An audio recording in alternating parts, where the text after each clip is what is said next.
तो जय श्री राम दोस्तों, राधे राधे। स्वागत है संस्कृति विद्या अकेडमी में, जहां शिक्षा के साथ जुड़ता है संस्कार, संस्कृति और आध्यात्मिक ऊर्जा। तो चलिए, आज हम शुरू कर रहे हैं हास्याकरण से निपटना। तो आज का ये चैप्टर है, वो शुरू करने वाले हैं। तो चलिए समझते हैं हास्याकरण से कैसे निपटेंगे। हम पिछले अध्याय में पढ़ चुके थे कि हास्याकरण क्या होता है दोस्तों। तो हास्याकरण से अब हम निपटेंगे कैसे, हम इसकी से हम कैसे पार पाएँगे, तो इस वीडियो में हम देखते हैं।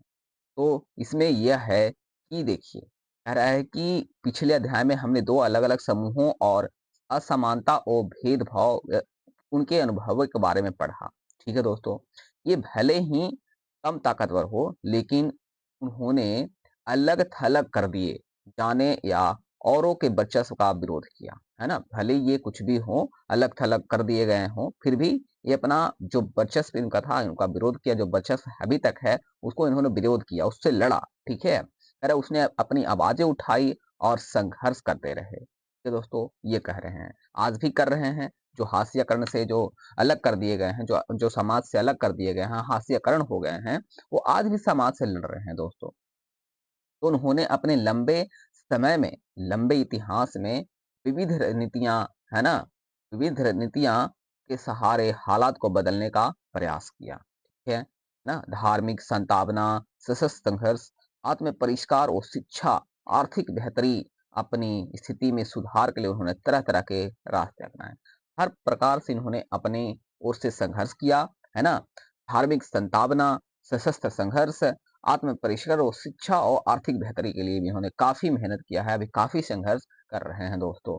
तो इस अध्याय में ये समझने की कोशिश करेंगे कि विभिन्न समुदायों और व्यक्तियों, जो विभिन्न जो समुदाय हैं, जो व्यक्ति है, ठीक है? वो किस प्रकार से, है ना, इससे असमानता से निपटने के लिए क्या-क्या तरीके अपना रहे हैं, तो इस वीडियो में हम देखते हैं। कह रहा है कि आज़ादी के बाद भी इस तरह के संघर्ष और दलीलें जारी रही, हालाँकि उनका स्वरूप बदल गया है। आज हमारे देश में आदिवासी, दलित, मुसलमान, है ना, औरत एवं अन्य हाशियाई समूह यह दलील कर रहे हैं। ठीक है? आज पहले हम लोग अंग्रेज़ों से लड़े, पर आज हम जो जिस देश में रहते हैं, यहाँ आदिवासी, दलित, मुसलमान, औरत, है ना? ये सब जो हाशियाईकरण हो गए हैं, जिसको समाज से अलग कर दिया गया है, तो ये आज खुद अपने हक के लिए लड़ रहे हैं दोस्तों। तो ये है कि एक लोकतांत्रिक देश में नागरिक होने के नाते भी बराबर अधिकार मिलने चाहिए, है ना? और उनके अधिकारों की रक्षा होनी चाहिए दोस्तों।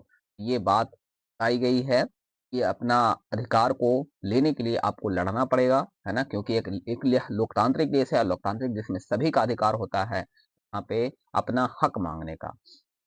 ठीक है दोस्तों, ठीक है। अब चलते हैं हम कि यहाँ पे कह रहा है कि इसके लिए, है ना, क्या कह रहा है कि उसमें बहुत सारे लोगों ने अपनी चिंताओं को दूर करने के लिए संविधान का सहारा लिया है। ठीक है? संविधान का सहारा लिया। संविधान ही एक ऐसा ग्रंथ है जो हमें अपने हक की लड़ाई को सही दिला सकता है। ठीक है? तो अपना हक को, अगर आपको हक चाहिए तो आप संविधान के सहारे आप लड़िए, है ना? इस अध्याय में हम यही देखेंगे कि हाशियाई समूह अपने संघर्षों के दौरान संविधान का सहारा किस तरह लेते हैं। ठीक है? तो ये बताया गया है। अब है कि यहाँ मौलिक अधिकारों का योग, अगर आपको अधिकार चाहिए, है ना, आपका हक चाहिए, तो हमारे लिए मौलिक अधिकार यानी फंडामेंटल राइट बहुत उपयोगी है, ठीक है? कारण इन सिद्धांतों को मौलिक अधिकारों के ज़रिए परिभाषित किया गया है, ठीक है? यह हमारे संविधान का एक महत्वपूर्ण हिस्सा है ना? ये अधिकार हमें सभी भारतीयों को समान रूप से उपलब्ध हैं।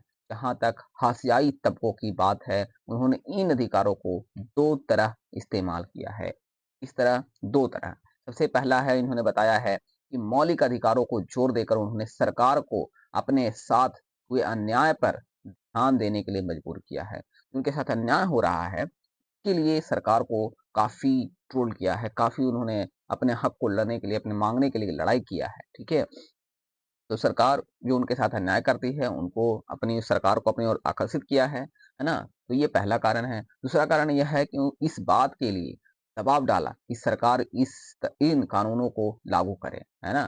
तो इसके हाशियाईकरण जो हो जाते हैं, इनके लिए इनको कानून बनाया जाए, सिक्योरिटी मिले, है, इनको सपोर्ट मिले, इसके लिए ये कानून इनको लागू करे, है ना? कई बार हाशियाई तबकों के संघर्ष की वजह से ही सरकार को मौलिक अधिकारों की भावनाएँ अनुरूप कानून बनाने पड़े हैं। ठीक है दोस्तों, तो ये बताए गए हैं। ठीक है। अब है देखिए पहला है अनुच्छेद जो है भारत का जो संविधान के अनुच्छेद 17 है, इसके अनुसार अस्पृश्यता या छुआ-छूत यानी जो छुआ-छूत है या फिर डिस्क्रिमिनेटी है ना? वो को लागू करता है और इस सबको एक अधिकार मिला है, तो अपने आप को प्रोटेक्ट करने का, है ना? कि आपको कोई डिस्क्रिमिनेट नहीं करे, है ना? छुआ-छूत नहीं हो। इसके लिए संविधान के 17 के अनुच्छेद कहता है, कोई भी व्यक्ति, है ना? समाज से अलग नहीं है, सब बराबर है, ठीक है? इसमें 17 में ये बताया गया है कि इसका मतलब ये है कि अब कोई भी व्यक्ति दलितों को पढ़ने, मंदिरों में जाने और सार्वजनिक सुविधाओं का इस्तेमाल करने से नहीं रोक सकता। इसका मतलब यह है कि छुआ-छूत गलत है ना? और लोकतांत्रिक सरकार इस तरह के आचरण को बर्दाश्त नहीं करेगी दोस्तों। तो इस तरीके से ये संविधान के अनुच्छेद 17 बताता है आप किसी को कहीं भी जाने से नहीं रोक सकते। पहले क्या था कि पहले के ज़माने में हमें अनेक प्रकार से बहुत सारे कष्टों का झेलना पड़ता था। जो जो ऊँची जाति के लोग हैं, वो दलितों को मंदिरों में नहीं जाने देते थे, मंदिरों में नहीं जाने देते थे, सार्वजनिक सुविधाएँ उनको नहीं इस्तेमाल करने देते थे। तो ये अब नहीं चलेगा, अब ज़माना बदल गया है और सब पढ़ चुके हैं, है ना? तो इसलिए आप भी पढ़िए और अपने हक को जानिए, ठीक है? तो ये अब सरकार भी इस तरीके से अब इसका भी कोई नहीं कर सकता, है ना? लोकतांत्रिक सरकार इस तरह के आचरण को बर्दाश्त नहीं करेगी, इसलिए लिहाज़ा अब अस्पृश्यता एक दंडनीय अपराध बन चुका है ना? ऐसा माना जा रहा है। ये दोस्तों, है ना? एक दंडनीय अपराध है इसलिए।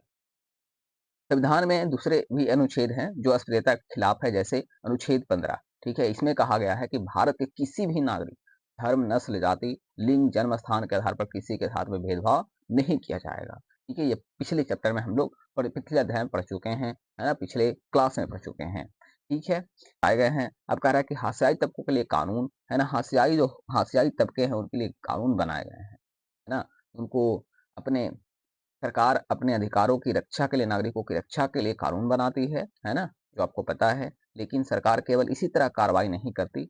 हमारे देश में हाशियाई तबकों के लिए खास कानून और नीतियाँ बनाई गई है, ठीक है? तो उनको खास तौर पे उनको प्रोटेक्ट करती है। सामाजिक न्याय को प्रोत्साहन देने के लिए जो संविधान को लागू करने के लिए राज्य और केंद्र सरकारें जनजातीय आबादी वाले भारी दलित आबादी वाले इलाकों में विशेष प्रकार की योजनाएँ लागू करती है ना?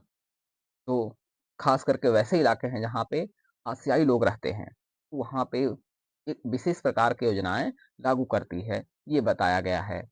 अब है दलितों और आदिवासियों के अधिकारों की रक्षा। दलितों और आदिवासियों की अधिकारों की रक्षा क्या है? तो हाशियाई समुदाय को भेदभाव और शोषण से बचाने के लिए नीतियाँ के अलावा हमारे देश में कई कानून बनाए गए हैं।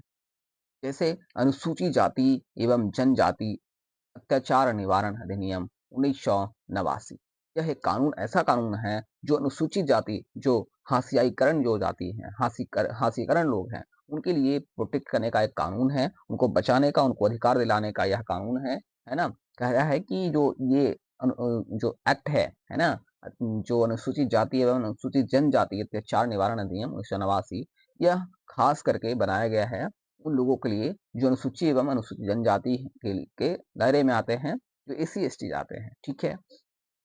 तो कहते हैं कि इसमें कि भेदभाव और हिंसा का विरोध करने के लिए अनुसूचित जाति एवं अनुसूचित जनजाति अत्याचार अधिनियम के तहत शिकायत दर्ज कराई और इस कानून का सहारा लिया। ये इसकी बात कर रहा है। रत्नम के बारे में कि उन्हें द्वारा किए जा रहे भेदभाव और हिंसा का विरोध करने के लिए उन्होंने इस कानून का सहारा लिया ठीक है यह कानून 1989 में दलितों तथा समुदायों की मांगों के जवाब में बनाया गया था और उस पर सरकार इस बात के लिए भारी दबाव पड़ा था ठीक है तो वह दलितों और आदिवासियों के साथ रोजमर्रा होने वाले दुर्व्यवहार जो थे रोज जो उनके साथ दुर्व्यवहार होता था अपमान पर रोक लगाने के लिए भी इस कानून को बनाया गया और लगाने के साथ-साथ बनाने के साथ-साथ ठोस कार्रवाई करने का भी प्रावधान रखा गया। तो इसी इसी कानून के सहायता से जो प्रताड़ित करते हैं अनुसूचित जनजातियों को, अनुसूचित जातियों को, तो इसी के अकॉर्डिंग उनको है ना सज़ा दिलाई जा सकती है।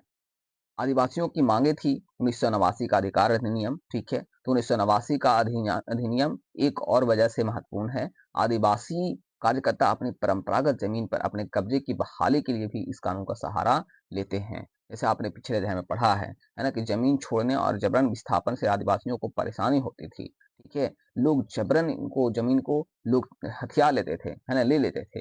इसलिए जमीन छोड़ने और जबरन विस्थापन से आदिवासियों को भारी परेशानी होती थी। कार्यकर्ताओं का कहना था कि जिन लोगों ने आदिवासियों की जमीन पर जबरदस्ती कब्जा कर लिया है, उन्हें इस कानून के तहत सजा दी जानी चाहिए।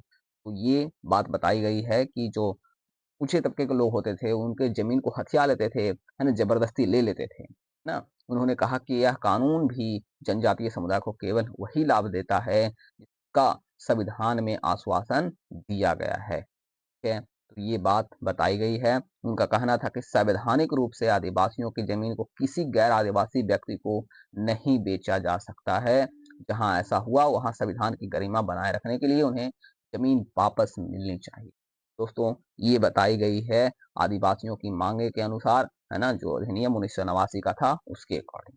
इस किसी अधिकार या कानून या नीति को कागज पर लिख देने या मतलब नहीं होता कि वह अधिकार या कानून वास्तव में लागू हो, है ना? तो उसके लिए लागू करवाना पड़ता है। आप उसके लिए मेहनत कीजिए, प्रोटेक्ट कीजिए, है ना? प्रावधानों को अमली-जामा करने के लिए, पहनाने के लिए लोगों को लगातार कोशिश करनी पड़ती है ना? बराबरी, इज़्ज़त और सम्मान की चाह कोई नई बात नहीं है। यह बात हमारे पूरे इतिहास में भी विभिन्न रूपों में दिखाई देती है। तो अगर आपको कोई भी अधिकार चाहिए, तो आप उसके लिए लड़िए, है ना? आज पूरा इतिहास ये गवाह है कि बराबरी, इज्जत और सम्मान की चाह के लिए हमें बराबर संघर्ष करना पड़ता है दोस्तों। तो इसी प्रकार लोकतांत्रिक समाज में भी संघर्ष, लेखन, सौदेबाजी और संगठितता की प्रक्रियाएं जारी रहनी चाहिए।